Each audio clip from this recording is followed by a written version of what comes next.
Israel के वकील आ गए प्रोग्राम नहीं, में। क्यों नहीं? हम इजराइल के भाई हैं। इजराइल के वकील नहीं है, हम इजराइल के सगे भाई हैं। और मैं सपोर्ट करता हूं जो इजराइल कर रहा है लेबनान में। और मैं तो ये कह रहा हूं कि 100 बम और मारे लेबनान के ऊपर और गाजा के ऊपर 50 और मारे।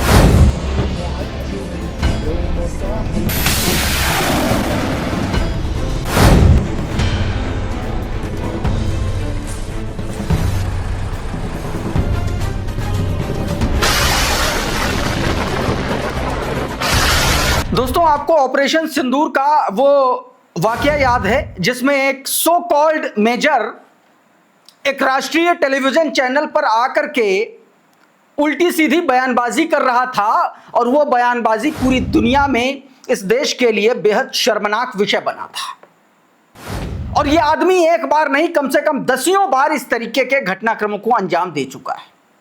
पूरी दुनिया सख्ते में है, दुनिया भर की इकोनॉमी गोते लगा रही है और किराए के टेलीविजन चैनल्स पर, गोदी मीडिया पर किराए के इस तरीके से लोगों को बैठा करके इस देश में जो कुछ भी थोड़ा बहुत इज्जत बची हुई है अंतर्राष्ट्रीय स्तर पर, उसको भी डुबाने का काम कराया जा रहा है। यह मामला जुड़ा है सीधे तौर पर ईरान और इजराइल वॉर से। यह मामला सीधे तौर पर जुड़ा हुआ है लेबनान और इजराइल के बीच में चल रही जंग से। एक वीडियो मैं सबसे पहले आपको दिखाऊंगा और उसके बाद इन खबरों में आगे बढ़ूंगा। आपको आगे भी दिखाऊंगा कि हिजबुल्लाह की तरफ से क्या चल रहा है, लेबनान में क्या चल रहा है, और दूसरा अमेरिका किस तरीके से अपने ही बिछाए गए जाल में फंस गया है नेवल ब्लॉकेट को लेकर के, वो भी मैं आपको बताऊंगा। लेकिन सबसे पहले इस देश का गोदी मीडिया क्या कर रहा है, कैसे भद्द पिटवा रहा है, और अगर इसी तरीके से चलता रहा तो यकीन मान करके चलिए कि ये पेट्रोल, डीजल और गैस के लिए ये लोग तड़पा देंगे। इसी तरीके के लोग तड़पाते हैं क्योंकि ईरान ने उस पर सीधा संज्ञान लिया है। सबसे पहले इस वीडियो को देखिए। इजराइल के वकील आ गए प्रोग्राम नहीं, में। क्यों नहीं? हम इजराइल के भाई हैं। इजराइल के वकील नहीं है, हम इजराइल के सगे भाई हैं। और मैं सपोर्ट करता हूं जो इजराइल कर रहा है लेबनान में। और मैं तो ये कह रहा हूं कि 100 बम और मारे लेबनान के ऊपर और गाजा के ऊपर 50 और मारे। तो वकील भाई है, सगे इजराइल के सगे भाई है मैडम, सगे भाई है इजराइल के। वकील नहीं है। इस आदमी की बातों को आप सुन रहे हैं। ये मेजर गौरव आर्या रिटायर्ड, आजकल जो है दिहाड़ी इसकी निकल रही है न्यूज 18 से। जैसे भी निकल रही मुझे नहीं पता, लेकिन जिस तरीके की भाषा ये इस्तेमाल कर रहा है उस पर ईरान ने आपत्ति जताई है। और इस व्यक्ति को इस देश के प्रधानमंत्री नरेंद्र मोदी फॉलो करते हैं ट्विटर पर, और इस आदमी ने इस तरीके की अभद्रता भरी बातों का जिक्र किया। और इस पर देखिए ईरान ने क्या लिखा हुआ है। यह बाकायदा इसको टैग करते हुए ईरान कॉन्सुलेट हैदराबाद, ईरान की जो हैदराबाद में जो उसका दूतावास है, उसने बाकायदा इस पर आपत्ति जताई और इस वीडियो को कोट किया। क्या कहा? कोट किया गौरव आर्या को, कह रहा हम इजराइल के असली भाई हैं और हम चाहते हैं कि इजराइल लेबनान पर 100 बम और गजा पर 50 बम गिराए। मेजर गौरव आर्या एक नरसंहार और कब्जा करने वाले शासन के साथ भाईचारा किसी भी तरीके से विश्वसनीय नहीं है। यह एक क्लासिक गैस लाइटिंग वाला चक्र है। इजराइल हमला करता है, लोग प्रतिरोध करते हैं, फिर इजराइल उसी प्रतिरोध को और अपने अधिक हमलों को से जायज ठहराने के लिए इस्तेमाल करता है।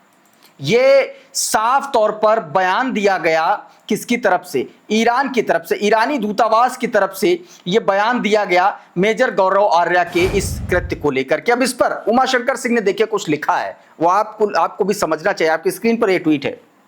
क्या बताया? भारत और इजराइल के संबंध मजबूत है, इसमें कोई दो राय नहीं है, लेकिन भारत के ईरान से संबंध भी बहुत गहरे हैं और ऐसे चुनौती भरे समय में नरेंद्र मोदी सरकार की कूटनीतिक कोशिश हर पक्ष से संतुलित संबंध बनाकर चलने की है। तभी वो इजराइल के दौरे पर जाते हैं और युद्ध शुरू होने के बाद ईरान के राष्ट्रपति मसूद पाजेक्शन से 2-2 बार फोन पर बात कर चुके हैं। भारत के विदेश मंत्री जयशंकर और ईरान के विदेश मंत्री अब्बास अराक्ची 6 से 7 बार फोन पर बात कर चुके हैं। विदेश सचिव विक्रम मिस्री जो हैं वो ईरान कॉन्सुलेट जाकर के सुप्रीम लीडर खामेनेई की मौत पर शोक जता चुके हैं। हॉर्मुज स्ट्रेट के जरिए भारतीय जहाजों के अबाधित तरीके से आने जाने को लेकर के कूटनीतिक कोशिशें चल रही हैं। कई जहाज आए भी हैं इन सब के बीच एक ऐसा व्यक्ति जिसने अपने ट्विटर के बायो में लिखा हो honoured to be followed by Shri Narendra Modi, वो टीवी पर आकर के खुलेआम इजराइल को लेबनान और गजा पर 100 बम मारने जैसी सलाह देता नजर आए तो ईरान को नागवार गुजरना लाजमी है। और तभी ईरान हैदराबाद ने इस वीडियो पर अपनी कड़ी प्रतिक्रिया दी है। सोचना मोदी सरकार को है, अगर इससे फायदा है तो ठीक है, क्या कह सकते हैं। इस तरीके का काम हो रहा है इस देश में, पूरी दुनिया में बवाल मचा हुआ है। और मेजर गौरव आर्या जैसे लोग न्यूज 18 जैसे गोदी चैनल पर टीआरपी के लिए इस तरीके की भाषा का इस्तेमाल करते हैं। और ये एक बार नहीं हुआ, ये कई बार इस तरीके का घटनाक्रम हो चुका है। गौरव आर्या की भाषा पर, तरीकों पर विदेश में दसियों बार थू-थू हो चुकी है भारत की, और उसके बावजूद ये आदमी सुधर नहीं रहा है। एक और तस्वीर देखिए कि हिजबुल्लाह ने गोलन हाइट, सीरियाई इलाका जिस पर अब इजराइल का कब्जा है 1967 के बाद से, वहां पर उसने अब अटैक किया है और उसका ये वीडियो जारी किया। देखिए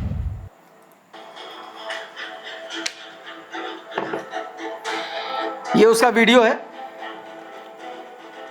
ये अलीका कैंप है गोलन हाइट्स पर, वहां पर उसने अपने ड्रोन से, जेट इंजन पावर ड्रोन से उसने हमला किया है, ऐसा दावा किया गया।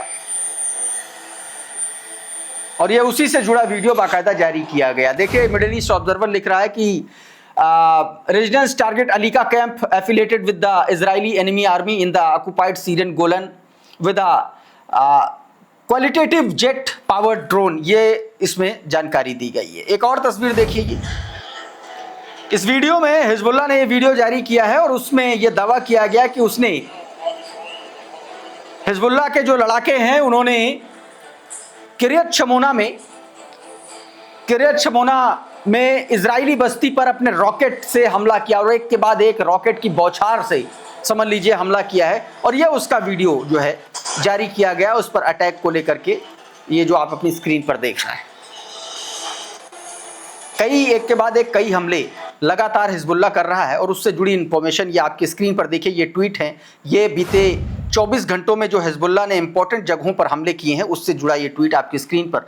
बताया गया कि जो पहला ऑपरेशन उसने किया वो डोविव, श्लोमी, मेटसुफा, येरा, अब्दोन कफर और इस अलग अलग जो इलाके इसमें बताए गए इजरायली बस्तियों पर उसने रॉकेट से हमले किए हैं, रॉकेट दागे हैं। दूसरा ऑपरेशन उसने किरियत शमोना में किया जिसमें रॉकेट की बौछार से निशाना बनाया गया अलग अलग जगहों को, जिसका वीडियो भी मैंने आपको दिखाया।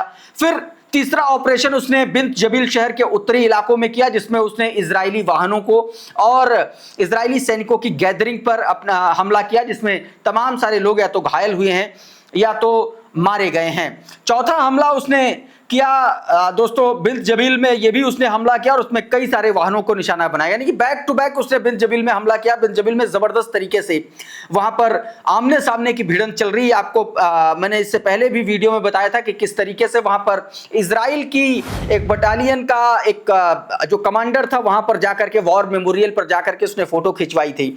और इसलिए भी ज्यादा इंपॉर्टेंट है क्योंकि माना जाता है कि इस शहर को हिजबुल्लाह का पूरा गढ़ माना जाता है और इसीलिए उस पर कब्जे को लेकर के खींचतान चल रही है।